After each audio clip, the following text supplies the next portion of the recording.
Okay, in this video I'm going to explain to all of you about how to make a garden concrete furniture. Okay, first of all we have to make a basic shape with a rectangle with any size as proportional as we can, as proportional as possible anyway. Okay, and then we have to push it up. We have to push it up.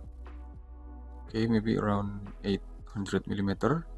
Then make it group, and then we can make the side shape of the pattern. Okay, we can make a side shape of the pattern. Maybe we can use this and make this concrete.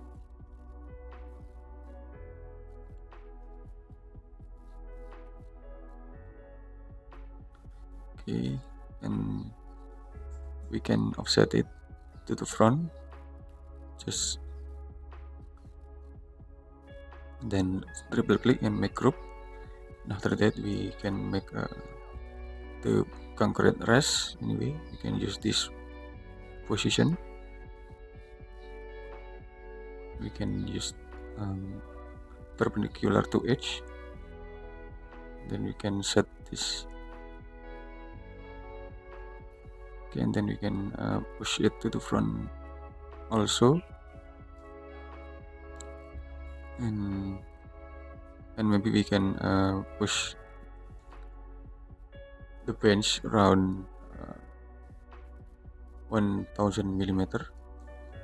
Then we can push it to the front according to the end of line. Then we can push it to the front also, just a little bit of space before the concrete surface. Okay. And we can adjust this position. We can push it just a little bit to the left side anyway. Okay, and just erase some unnecessary object. Okay, and then we can make a material with the concrete. We can use this. And we can make a base plane of this furniture. Then we can using landscape and select the material as we want anyway. Maybe you can this, and we can add a shadow with view and shadow to make it more realistic shading. Okay, I think it's enough. Wait for my next video. Thank you.